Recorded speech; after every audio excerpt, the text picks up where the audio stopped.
नमो भगवते वासुदेवाय। ओम नमो भगवते वासुदेवाय। हरे कृष्णा। बहुत बहुत स्वागत है आप सभी भक्तों का।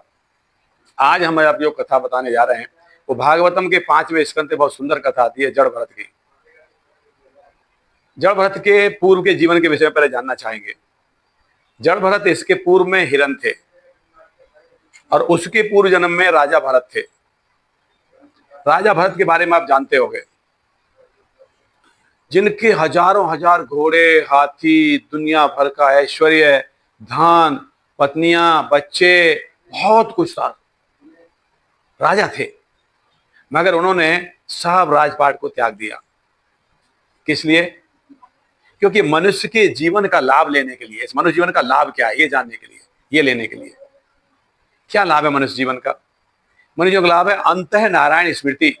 अंतिम समय भगवान का स्मरण आ जाए, यही इस मनुष्य जीवन का लाभ है। तो ये कैसे आएगा स्मरण? भगवान गीता में कहते हैं अंत काल है क्षमामेव स्मरण मुक्त्वा कलेवरम।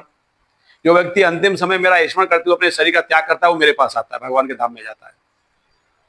तो लोग आर्ट ऑफ लिविंग सीखते हैं, जीना कैसे है, जीने की कला। मैं कहता हूं हमको आर्ट ऑफ डाइंग सीखना चाहिए, मरने की कला सीखना चाहिए। आप कहेंगे प्रभु जी सुसाइड करने का तरीका बता रहे हैं क्या? नहीं, मरना तो सबको है। आप जानते हैं जिसने जन्म लिया उसकी मृत्यु निश्चित है। तो मरना कैसे है वो सीखना है। मरना तो है, बट कैसे मरना है, उस समय पे हमारा मूड क्या होना चाहिए, हमारा भाव क्या होना चाहिए, ये हमें सीखना है। देखिए, बच्चा बोर्ड की परीक्षा देता है, एक दिन पढ़ाई करता है क्या? एक महीने नहीं, पूरा साल पढ़ाई करता है तब परीक्षा देता है। इसलिए मृत्यु हमारी परीक्षा है। मृत्यु के समय हमें भय नहीं होना चाहिए, भगवान का स्मरण होना चाहिए, ये हमारी परीक्षा है। देखिए ध्रुव, जो भरत थे, भरत जब राजपाट त्याग के तपस्या कर रहे थे वन में, तो एक दिन एक नदी में स्नान कर रहे थे वो। और स्नान करते समय उन्होंने देखा कि एक हिरनी जो प्रेग्नेंट थी, गर्भवती थी, एक शेर की दहाड़ से डर के नदी में जंप कर गई। और उस नदी में जंप करने की वजह से उसको प्रसव हो गया, उसको बच्चे का जन्म हो गया। और उस पीड़ा के कारण वो हिरनी पानी में बह के चली गई, मृत्यु को प्राप्त हो गई, मर गई। मगर जो बच्चा था पानी में तैर रहा था, छोटा सा बच्चा उस जन्म लिया था जो, उसको भरत महाराज ने पकड़ लिया। भरत ने पकड़ के और अपने आश्रम में लेके आए, उसका लालन पालन किया। उसके साथ इतने आसक्त हो गए कि हवन करते समय, पूजा करते समय हिरण को देखते थे, हिरण कहाँ गया, कोई हिरण कोई जंगली जानवर ने मार के खा जाए। पूरा फोकस उनका हिरण पर हो गया। पूरा राजपाट छोड़ के आ गए और हिरण के प्रेम में आके आसक्त हो गए, हिरण से आसक्त हो गए। जब वो शरीर छोड़ रहे थे तो हिरण के विषय में चिंतन कर रहे थे कि मेरे बाद इस हिरण का कौन ध्यान रखेगा, हिरण का बच्चा छोटा ही है अभी। इसलिए उनको अगला जन्म क्या मिला? हिरण का जन्म मिला। मगर उनको लाभ एक मिला कि उनको पूर्व जन्म की स्मृति थी। भूले नहीं थे कि मैं पूर्व जन्म में तपस्या कर रहा था, मेरी गलती की वजह से मुझे हिरण का शरीर मिला। तो उन्होंने हिरण के शरीर में भी क्या किया? वन में विचरण नहीं किया, ऋषि के आश्रम में बैठ के कथा सुनते थे हिरण के रूप में भी। और इस तपस्या की वजह से उनका अगला जन्म उनको मिला, क्या मिला? भरत का, जो कहते थे जड़ भरत। जड़ क्यों कहते थे उन्हें? एक ब्राह्मण के पुत्र के रूप में जन्म हुआ उनका अगला। भगवद गीता में कहते हैं ना, सुचनाम श्रीमताम गेहे योग भ्रष्ट जायते। जो व्यक्ति योग में भ्रष्ट हो जाते हैं, योग की साधना में सक्सेस नहीं हो पाते, भगवान को प्राप्त नहीं कर पाते जीवन में, अगला जीवन उनको मनुष्य का ही मिलता है। और ब्राह्मण कुल में, विद्वान कुल में, धनी कुल में उनका जन्म होता है।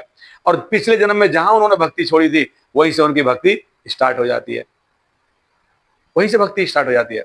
तो राजा भरत ने हिरण का शरीर तो प्राप्त किया मगर भक्ति नहीं छोड़ी। श्रवणम कीर्तनम विष्णु, श्रवण किया, भगवान की कथा का श्रवण किया ऋषियों के आश्रम में रहकर। और इस पुण्य के प्रभाव से उनको अगला जन्म मनुष्य का मिला और एक ब्राह्मण के पुत्र के रूप में प्रकट हुए और उनका नाम हुआ भरत। वापस भरत नाम पड़ा। और फिर वो जड़ भरत कहते। जड़ क्यों कहते थे? क्योंकि वो जड़ व्यक्ति, जड़ मतलब एकदम कोई प्रतिक्रिया नहीं देने वाला, सुनता भी नहीं है, बोलता भी नहीं है, कोई प्रतिक्रिया भी नहीं देता है, किसी से द्वेष नहीं है, जो दे दिया खा लिया, एक विक्षिप्त व्यक्ति के जैसे व्यवहार करते थे, इसलिए कहते जड़ भरत। जड़ भरत के पिताजी ने बहुत प्रयास किया उनको पढ़ाने का, शिक्षा देने का, ब्राह्मण थे ना, ब्रह्मचर्य सिखाने का, मगर वो जानबूझ कर उल्टा करते थे। पिताजी कहते थे शुद्धिकरण के लिए शौच के पहले शौच के बाद में हाथ धो, शौच करके आते हो, नित्य कर्म करके आते हो, हाथ धो, नहाओ, स्नान करो। वो क्या करते थे, शौच के पहले हाथ धो लिया करते थे, शौच के बाद नहीं। जानबूझ के ऐसा क्यों कर रहे थे? अगर मैं विद्वान की तरह व्यवहार करूंगा तो पिताजी मुझे पढ़ा के और मेरा विवाह करके मुझे गृहस्थ जीवन में डाल देंगे। वो चाहते थे कि मैं अभी और ज्यादा फंसना नहीं चाहता। ये बुद्धिमानी है, फंसना नहीं चाहिए ज्यादा। हम लोग फंसते जाते हैं इंटेंगल्ड। हमारे को भौतिक जगत के अनेक प्रकार के प्रलोभन रहते हैं, ये हमारे बंधन है, ये हमारी डिजायर है ना, ये हमारे बंधन है। जो हमारी मटेरियल डिजायर, हमारे बंधन, डिजायर तो रहेगी मगर मटेरियल डिजायर नहीं होनी चाहिए। अध्यात्म भगवान की प्राप्ति के लिए डिजायर होनी चाहिए, और वो डिजायर रहेगी तो आपको बंधन के कारण नहीं बनेगी। तो व्यक्ति को आर्ट ऑफ लिविंग के बजाय आर्ट ऑफ डाइंग सीखना चाहिए, मरना कैसे सीखना चाहिए। अगर अंतिम समय हम भगवान का स्मरण करते हुए शरीर छोड़ेंगे तो भगवान को प्राप्त करेंगे हम लोग। तो जब जड़ भरत के पिताजी ने बहुत प्रयास किया उनको शिक्षा देने का, उन्होंने वो शिक्षा नहीं दे पाए और एक दिन उनकी मृत्यु हो गई। देखिए, अब मृत्यु को हम भूल सकते हैं मगर मृत्यु हमको नहीं भूलती, एक ठीक समय पे वो प्रकट हो जाती है। तो ऐसे ही जड़ भरत के पिताजी की मृत्यु हो गई और उनकी जो माता थी उन्होंने भी शरीर त्याग दिया। तो जड़ भरत के माता पिता दोनों इस संसार से चले गए। तो उनके भाई बचे, 9 भाई थे। जो 9 भाई थे वो एक्चुअली उनके एक सौतेली माँ थी, उनके पिताजी की 2 पत्नियां थी। पहली वाली से 9 पुत्र थे और दूसरी वाली से जुड़वा बहन भाई हुए थे, जड़ भरत और उनकी बहन।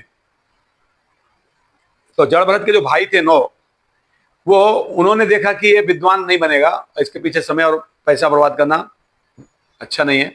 उनको पढ़ाना लिखाना बंद कर दिया और उनको काम लेने लगे। तो खेती का काम भी नहीं आता था, जैसे खेत को प्लान करना उनको ये नहीं मालूम था कि किधर ऊंचा है किधर नीचा है, कहां से मिट्टी उठा के किधर डालनी है। वो क्या करते थे, जहां नीचा है उसे उठाकर ऊपर डाल देते थे, प्लान करने के बजाय ऊपर खबर कर देते थे।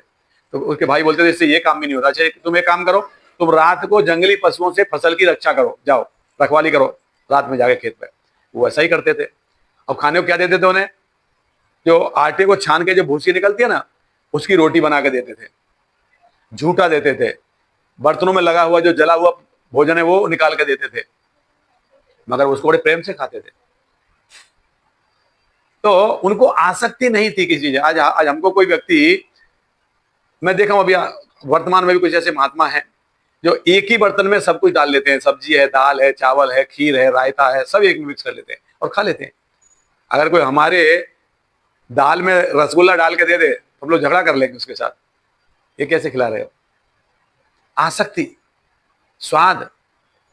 जब जड़ भरत को न स्वाद था न आसक्ति थी, जो मिलता था खा लेते थे। एक दिन क्या हुआ, एक चोरों के सरदार ने दुर्गा की मूर्ति के सामने नर बलि देना था, तो उसको नर पशु चाहिए। तो ऐसा व्यक्ति जो जिसका अंग भंग न हो और जो व्यक्ति हष्ट पुष्ट हो, उसकी बलि चढ़ाना चाहता था वो। तो क्या किए, एक व्यक्ति को पकड़ के लेके आए, मगर वो व्यक्ति जिस दिन बलि चढ़ाना था उसी रात को अंधेरे में छुप के भाग गया। तो सरदार कहने लगा, अरे तुम लोग क्या कर रहे हो, चोरों से ढूंढो वो व्यक्ति कहाँ गया। तो ढूंढने गए तो उनको कौन मिल गया, जड़ भरत खेतों में रखवाली करता हुआ मिल गया। उन्होंने उसी को पकड़ लिया, बांध के लेके आ गए। और जड़ भरत को बलि देने के पहले वहां पे उनको नहलाया, अच्छे वस्त्र पहनाए, भोजन कराया। और जब बलि देने के लिए तलवार निकाली तो देवी की जो प्रतिमा थी उसकी आंखें एकदम जलने लगी, लाल लाल हो गई, और उसके जो हाथ थे वो हिलने लगे, प्रतिमा के हाथ हिलने लगे और प्रतिमा फट गई। वहां से देवी प्रकट हुई और जो तलवार से जड़ भरत को काटने वाले थे उसी तलवार से सभी चोरों को उन्होंने काट दिया। क्यों ऐसा हुआ? क्योंकि जड़ भरत भगवान के बहुत बड़े भक्त थे। तो देखने से जड़ लगते थे मगर अंदर अंदर अंदर भगवान का स्मरण करते थे, वो भगवान का ध्यान करते थे।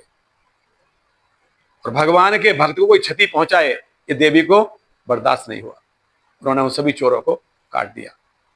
तो देखिए, अगर कोई व्यक्ति भगवान की भक्ति कर रहा है ना तो उससे पूरा ब्रह्मांड प्रसन्न हो जाता है। सवै पुंसा परो धर्मे यतोर भक्ति यथोक्षे अहेतुकी अप्रतिहता ये आत्मा सुप्रसिद्धति। सवै पुंसा परो धर्मे, सभी व्यक्तियों का जो परम धर्म है वो क्या है, यतोर भक्ति अधोक्षजे। अधोक्षजे भगवान की, कृष्ण की भक्ति करना ये व्यक्ति का परम धर्म है, अल्टीमेट रेस्पॉन्सिबिलिटी। यतोर कैसे, अहेतुकी अप्रतिहता, बिना कोई हेतु के और बिना किसी रुकावट के। यह आत्मा सुप्रसिद्धति, तब वो आत्मा प्रसन्न हो जाएगी, तब आत्मा प्रसन्न हो जाएगी। वरना आप भक्ति के अलावा जीवन में कुछ भी कर लो, कुछ भी कर लो, करोड़ कमाओ, लाख कमाओ, हजार कमाओ, कोई मायने नहीं रखता, आप प्रसन्न नहीं रह सकते। क्योंकि धन अर्जित करके जो आप ऑपुलेंस बढ़ाते हो, ऐश्वर्य बढ़ाते हो, जो कंफर्ट बढ़ाते हो, शरीर के लिए है, आत्मा के लिए नहीं है। आपका बड़ा घर है, बड़ी गाड़ी है, एसी में रहते हो, किसको सुख मिल रहा है? शरीर को कि आत्मा को? शरीर को। आत्मा को नहीं चाहिए ये सब। इसलिए जो व्यक्ति भगवान की भक्ति नहीं कर रहे हैं, वो कुछ भी कर लेंगे, जीवन में सुखी नहीं हो सकते। इसलिए हम कहते हैं कि व्यक्ति को जीने की कला तो अपने आप आ जाएगी, मरने की कला सीखना चाहिए। अंत काल चमामे वैश्वन मुक्तवा कलेवर, कैसे शरीर का त्याग करना है ये हमको आना चाहिए। और जड़ भरत ने पूरे जीवन भगवान की भक्ति करी, तो ऐसी ही जीवात्मा भगवान के धाम को प्राप्त करते हैं। तो कहने का तात्पर्य है कि व्यक्ति को बिल्कुल गलती नहीं करना चाहिए। मनुष्य का शरीर बार बार नहीं मिलने वाला है, और जो मिला है इसका लाभ लेना चाहिए। और अगर हम इस शरीर को इंद्रिय भोग करके और इस जीवन को नष्ट कर देते हैं, तो हमसे ज्यादा मूर्ख कोई दूसरा नहीं है। इसलिए मेरा निवेदन है सभी से कि हमको भगवान का भक्ति करके भगवान के धाम जाने का प्रयास करना चाहिए। हरे कृष्णा। बहुत बहुत धन्यवाद। श्रील प्रभुपाद की जय।